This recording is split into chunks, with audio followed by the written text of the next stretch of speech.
Hi folks, welcome to a franchise reborn. This is a video on this channel, folks, that discusses and talks about current events within our organization. And of course, we know, big day. It's been a big day.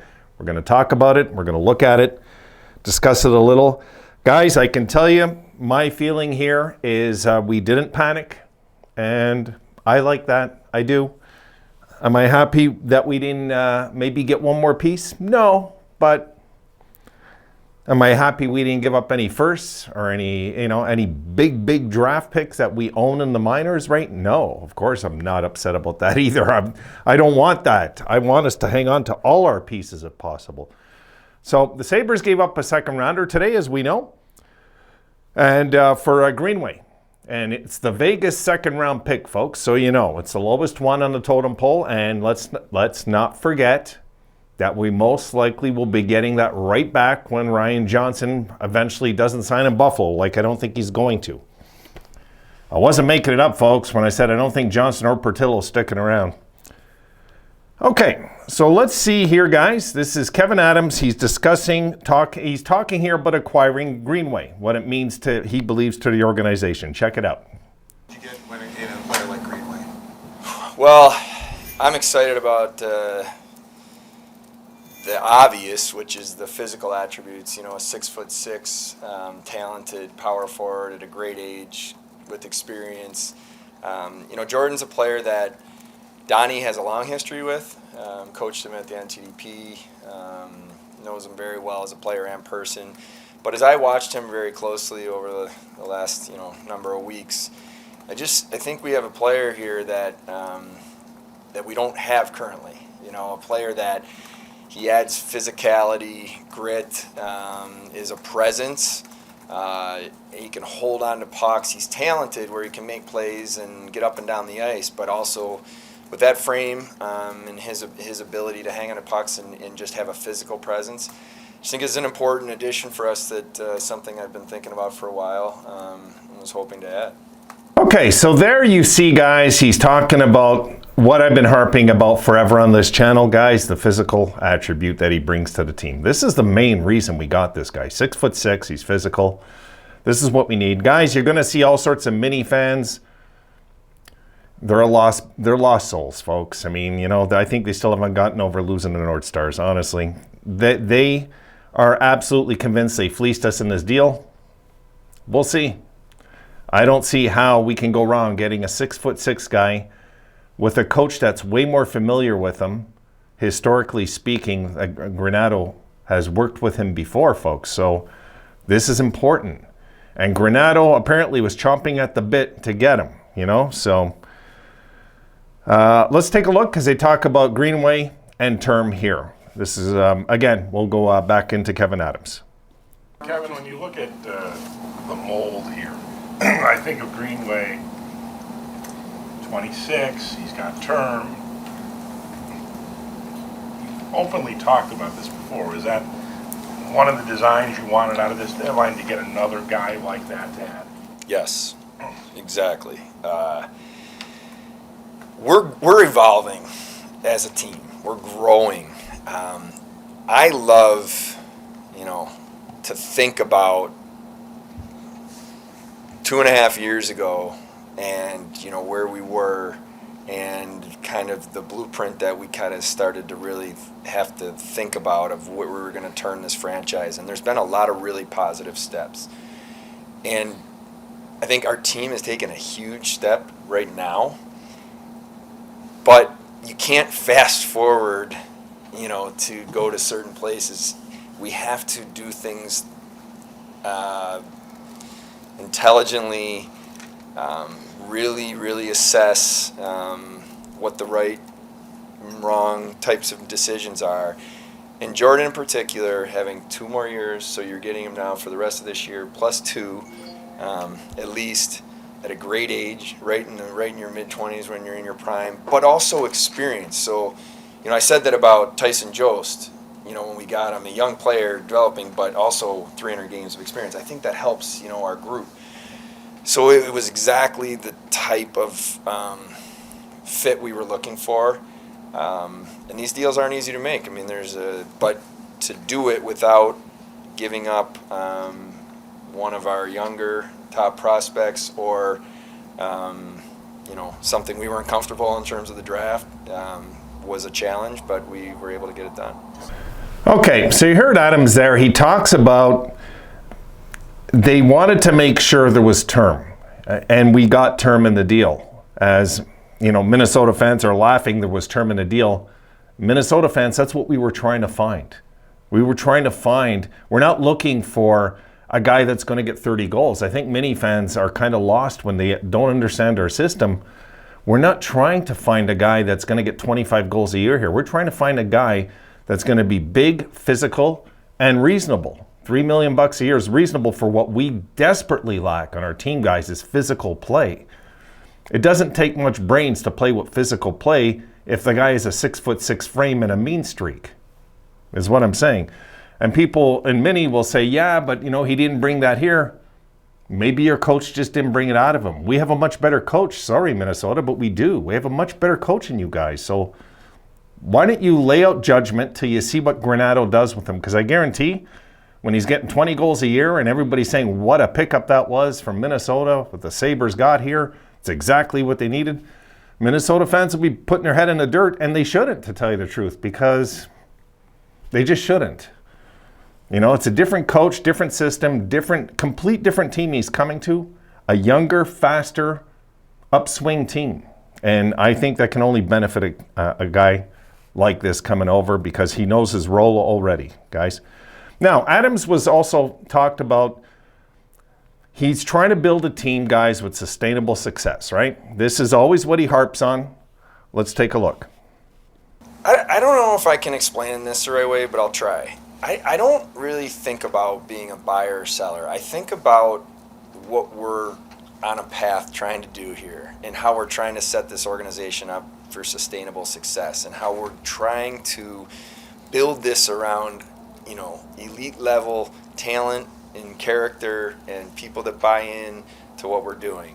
So selling, buying, it's part of it. And I think the difference is when you're in a situation like we're in today, you are setting acquisition cost parameters, and then you're working really, really hard to try to get these deals done, taking the emotion out, and just staying methodical and intentional on how you're doing things. So I don't know if it answers the question, but it just gives you maybe insight to how I try to operate. I want to just say to, Sam Ventura, Mark Jakubowski, Jason Carmanos, Jeremiah Crow, like these guys are in the trenches with me in every one of these decisions, and they're really important in how I operate because, they bring different skill sets to the table. And then also ultimately you have Donnie as well, and just kind of going back and forth. So none of these are made in a vacuum, but I can tell you a lot of work goes into it, and I feel we moved our franchise forward today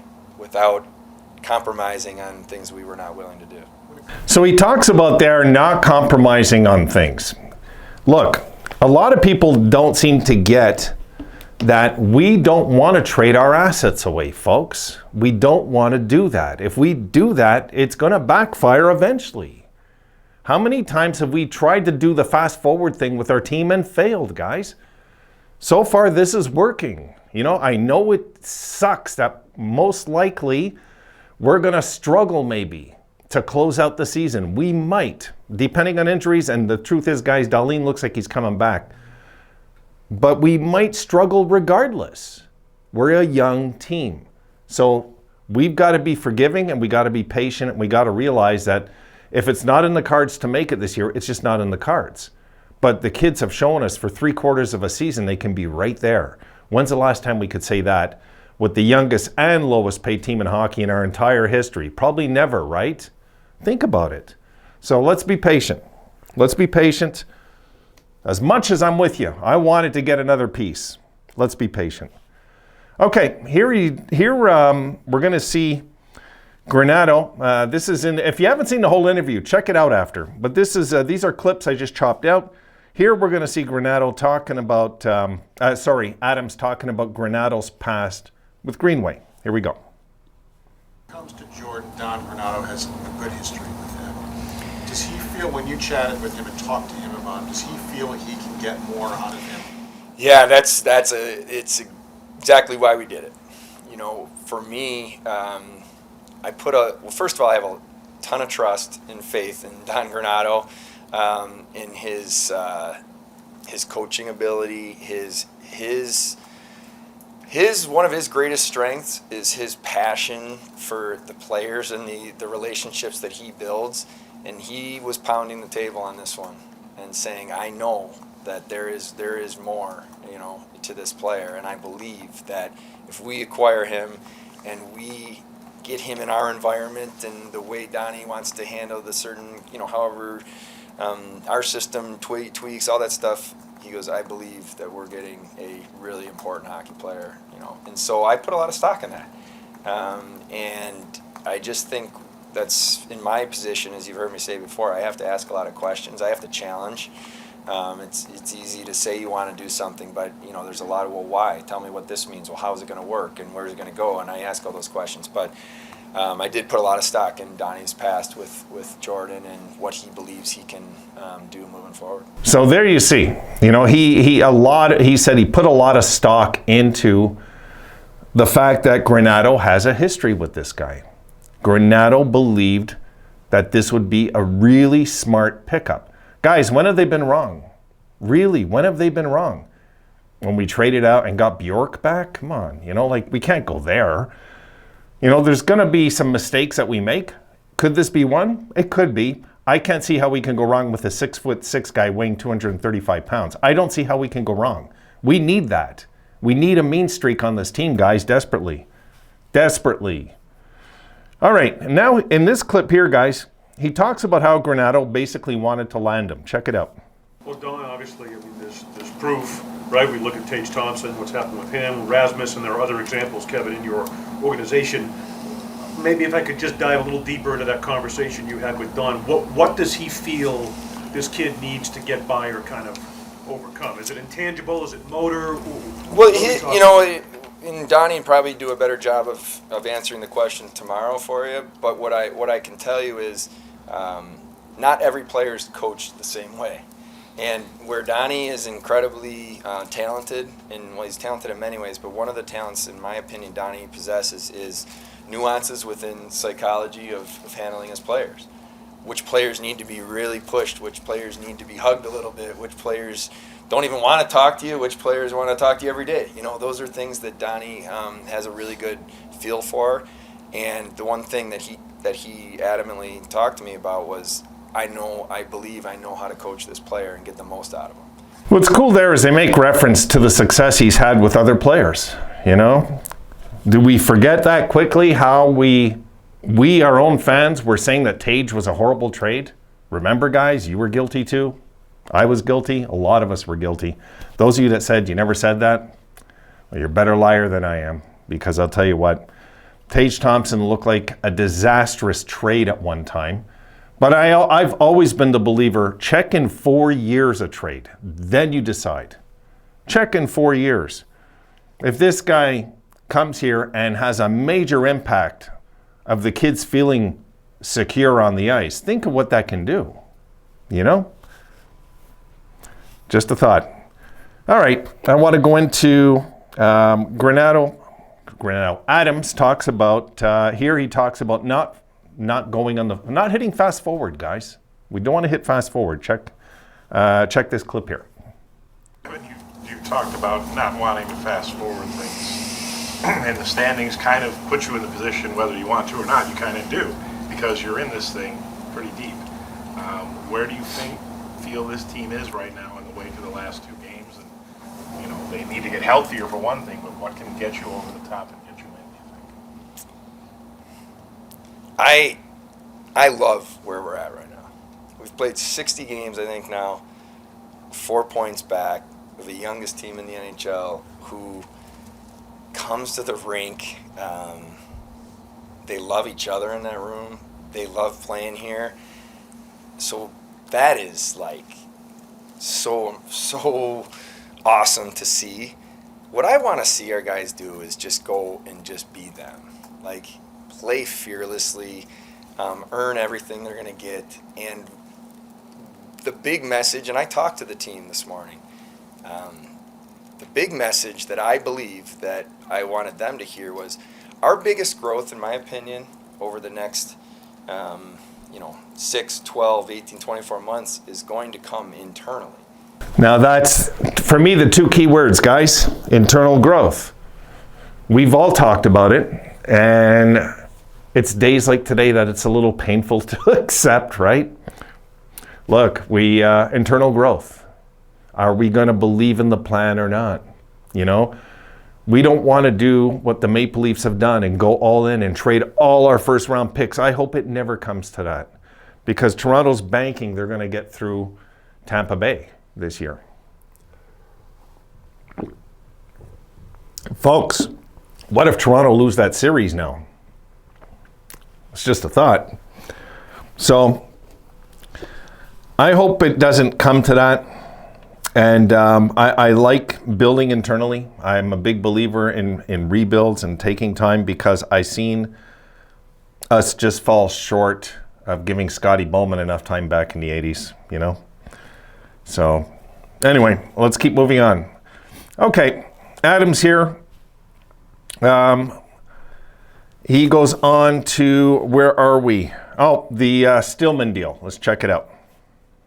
So where I'm coming at with this is when that one particular defenseman who is on the market is obviously someone who plays a first or second pairing role. Is Riley somebody you can really give an opportunity to and see, okay, is he somebody who could fill a bigger role in our team? So maybe this summer we don't have to go out and get that a guy who could play the sort of minutes that Dalton or Power can play. Yeah, well, I mean, I'll answer it a couple ways. I think the first part is the Riley piece. You know, he's a player that I've watched for a while, and I like a couple things off the ice. What I like about Riley, he's a big, strong kid who's eager to get better. He fits that. He checks those boxes that we look for. So start with that. On the ice, I believe that he brings an element that we need a little bit, just a hardness to him. He does everything aggressive. He's certainly not afraid to, when the play's there, to finish a check. And he's going to certainly stick up for himself, his teammates. You know, do I think there's an upside to him? Absolutely. I think he's 24 years old and he's just finding his way. Let's keep in mind how he just that little clip just closed out. He talks about he's 24 years old, he's just finding his way. Vancouver fans are saying he's a disaster, without once saying at the end of their sentence, but he's 24 years old. It's something to think about. Can we turn him around 100%? Time will tell. But he's 24. There's time. He's not 32. He's 24. And this is why, guys, why I say getting him was smarter than Shen. Because I would have loved to got Shen for down the stretch of this year, but there's no future in it. There's a future. And if there's no future, then we trade him out and get an asset eventually, you know? Whereas Shen, you know, the guy's really at the tail end of his career, let's be honest. But it would have been nice to have him for this year. Not next year, a full season again. He might not last. All right. The Sabres not giving up the farm. Adams talks about this. The Chychrun deal. Why did we not go and get Chychrun, right? Let's see what he has to say.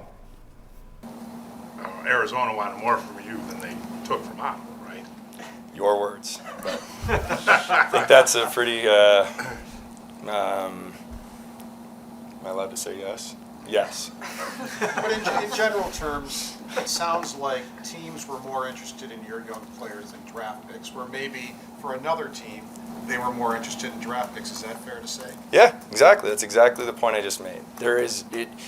You have to be careful of whether it's, you know, as a fan or anyone just saying, well, if this team traded for this, then we should have done it.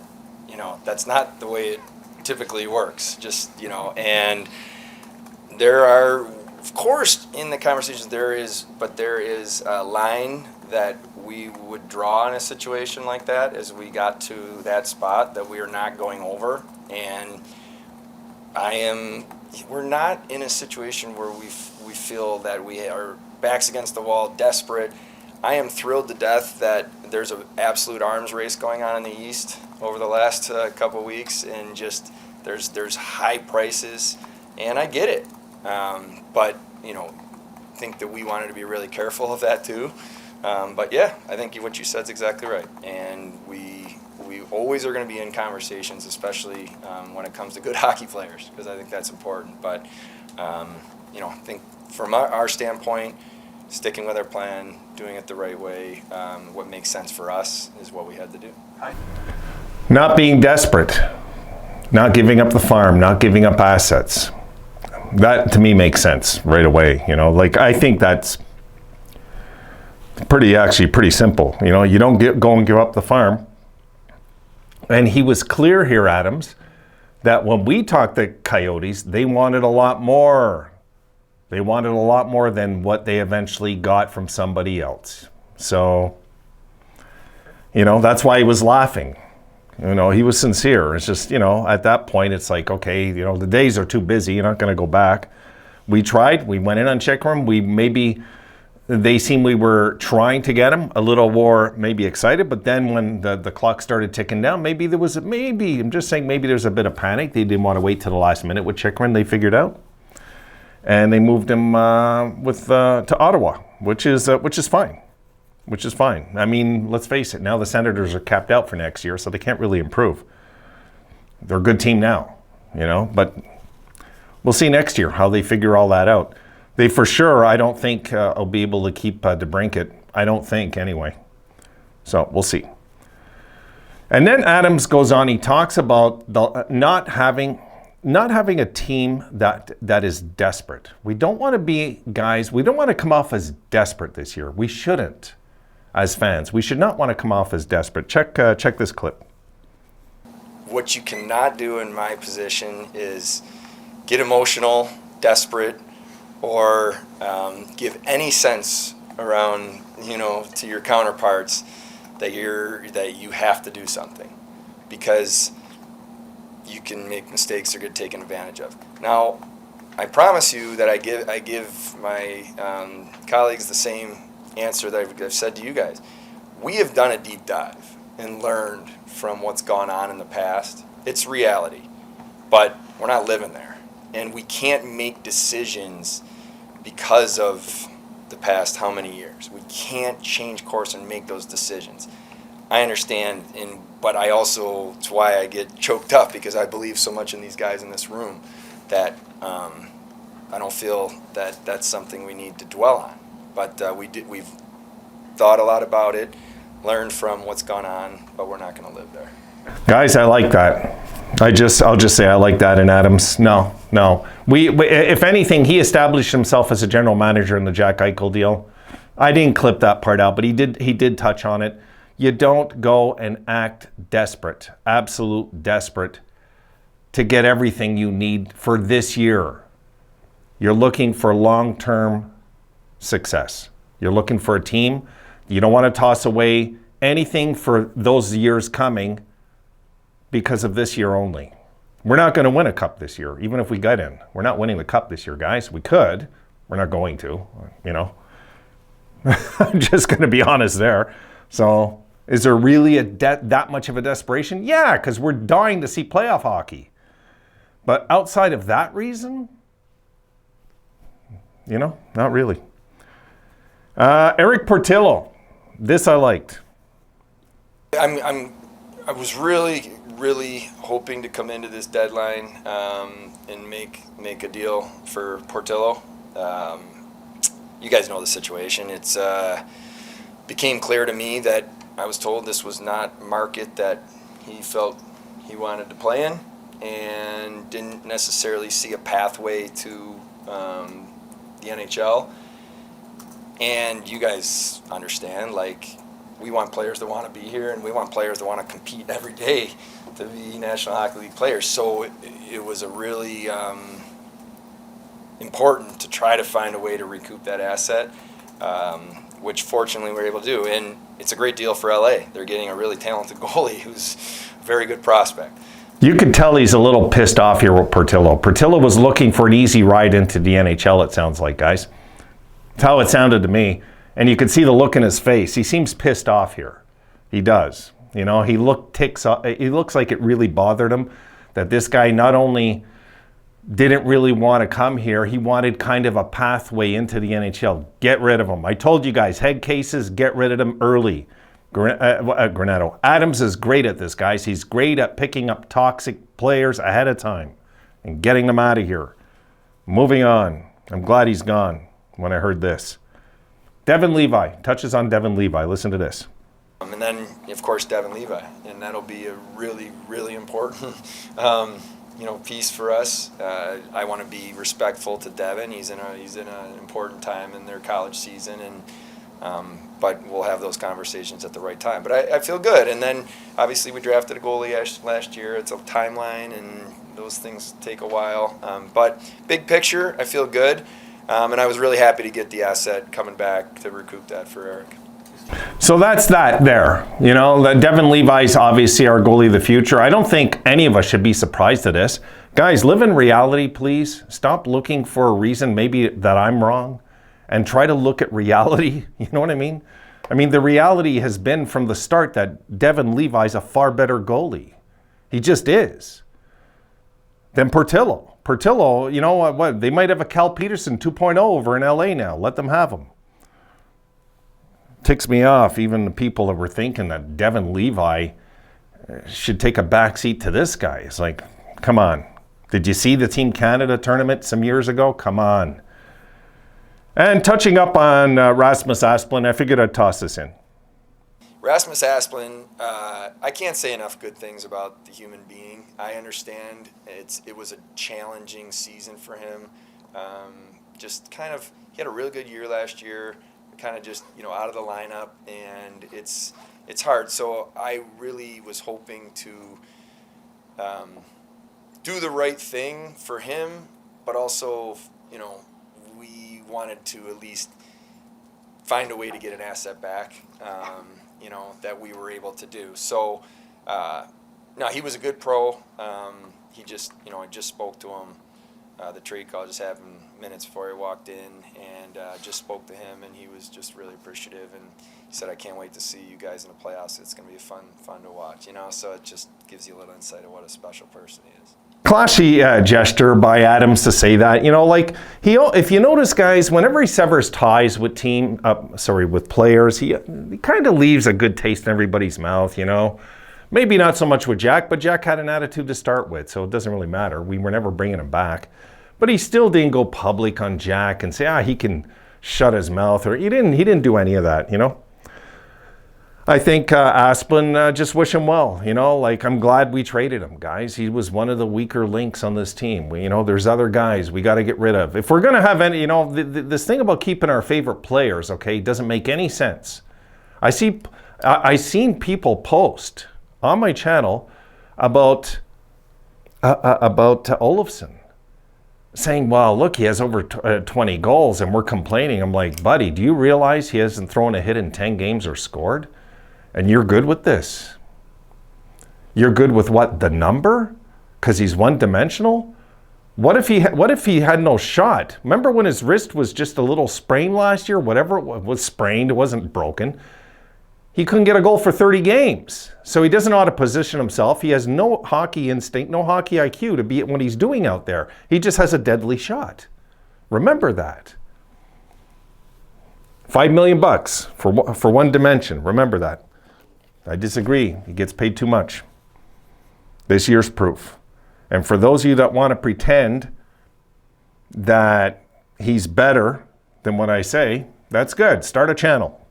You're never going to change my mind with somebody that disappears on a regular basis, somebody that's soft physically, that guy's going to help me win a Stanley Cup. He's not going to help my team win a Stanley Cup. He might help us get in the playoffs, then he'll disappear.